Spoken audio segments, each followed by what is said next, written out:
नमस्ते। चलिए आज इंसान के शरीर के अंदर एक बड़ा ही अनोखा सफर करते हैं। चखने से लेकर पचाने तक के सारे राज खोलते हैं।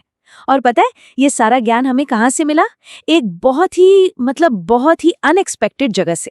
सोचिए, अगर मैं कहूँ कि अच्छी सेहत के जो सारे राज हैं वो असल में 5वीं क्लास की एक किताब में छिपे हैं, तो जी हाँ, आज हम इसी दिलचस्प रहस्य से पर्दा उठाने वाले हैं। तो चलिए इस सफर का पहला पड़ाव है स्वाद का खेल। देखते हैं हमारी इंद्रियां हमें क्या कहानी सुनाती है। अच्छा, तो मिलिए झुम्पा और झूलन से। यहाँ ना एक बहुत मजेदार खेल चल रहा है। झूलन ने क्या किया कि झुम्पा की आंखों पर पट्टी बांध दी और अब उसे अलग अलग चीजें चखा रही है। पहले खिलाया खट्टा नींबू, अरे वाह, झुम्पा ने तो फौरन पहचान लिया। फिर मीठा गुड़, वो भी एकदम आसानी से। लेकिन कहानी में ट्विस्ट तो अब आता है। झूलन ने झुम्पा के पास रखी तली हुई मछली और झुम्पा ने उसे चखा भी नहीं, सिर्फ सूंघकर ही पहचान लिया। कमाल है। पर जब झूलन ने उसे करेला चखाया और कहा कि अपनी नाक बंद कर लो, तो बेचारी झुम्पा कंफ्यूज हो गई। तो यहाँ एक बड़ा सवाल खड़ा होता है। हम जिसे टेस्ट या स्वाद कहते हैं, उसमें असल में स्मेल यानी गंध का कितना बड़ा हाथ है। ये छोटी सी कहानी हमें टेस्ट और स्मेल के बीच के एक बहुत ही गहरे कनेक्शन के बारे में बताती है। चलिए अब मुंह में स्वाद से थोड़ा और आगे बढ़ते हैं और पाचन के सबसे पहले स्टेप यानी हमारे सलाइवा, हमारी लार के रहस्य को समझते हैं। किताब में ना एक बड़ा ही सिंपल सा एक्सपेरिमेंट बताया गया है जो कोई भी कर सकता है। करना क्या है? एक रोटी या ब्रेड का टुकड़ा लीजिए। पहले उसे बस 3-4 बार चबाइए और निगल जाइए। टेस्ट पर ध्यान दीजिए। अब दूसरा टुकड़ा लीजिए और इस बार उसे आराम से लगभग 30-32 बार चबाइए। तो क्या होगा? आप देखेंगे कि स्वाद मीठा लगने लगा है। ऐसा क्यों? क्योंकि हमारे मुंह में जो लार है ना, वो खाने को वहीं पर ब्रेक डाउन करना शुरू कर देती है। मतलब डाइजेशन का असली खेल तो मुंह से ही शुरू हो जाता है। अच्छा, अब एक और कहानी पर नजर डालते हैं। ये है नीतू। बेचारी बहुत बीमार थी। उसे लगातार उल्टियां और दस्त हो रहे थे और वो कुछ भी खा पी नहीं पा रही थी। जाहिर है वो बहुत ज्यादा कमजोर हो गई थी। तब डॉक्टर ने उसे ग्लूकोज ड्रिप चढ़ाने के लिए कहा। अब ये ग्लूकोज क्या है? ये एक तरह की सिंपल शुगर है जो बॉडी को फौरन एनर्जी देती है। सोचिए, जब कोई इतना कमजोर हो कि खाना पचा ही ना पाए, तो ग्लूकोज उसे सीधे ताकत देता है, बिना डाइजेशन के लंबे चौड़े प्रोसेस से गुजरे। चलिए अब एक ऐसी कहानी की तरफ बढ़ते हैं जो किसी चमत्कार से कम नहीं है। कहानी का नाम है पाचन में एक खिड़की।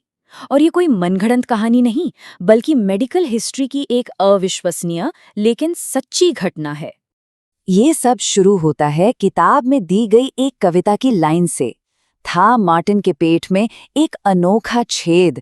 जी हाँ, यहीं से मार्टिन की हैरान कर देने वाली कहानी शुरू होती है। बात है 1822 की। मार्टिन नाम का एक सैनिक था जिसे गलती से पेट में गोली लग गई।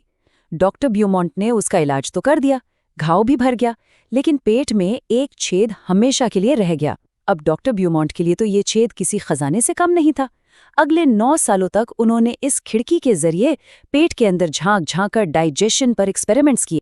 और डॉक्टर ब्यूमॉन्ट ने जो देखा ना, वो सच में हैरान करने वाला था। उन्होंने क्या किया? उन्होंने मार्टिन के पेट से डाइजेस्टिव जूस निकाला, उसे एक ग्लास में रखा और उसमें कुछ खाना डाल दिया। और ठीक वही खाना उन्होंने मार्टिन को भी खिलाया। और नतीजा एकदम चौंकाने वाला। पेट के अंदर खाना ग्लास वाले खाने से कहीं ज्यादा तेजी से पच रहा था। जैसे एक उबले हुए अंडे का उदाहरण लेते हैं। पेट में उसे पचने में लगे सिर्फ 3.5 घंटे, जबकि बाहर ग्लास में उसे 8 घंटे लग गए।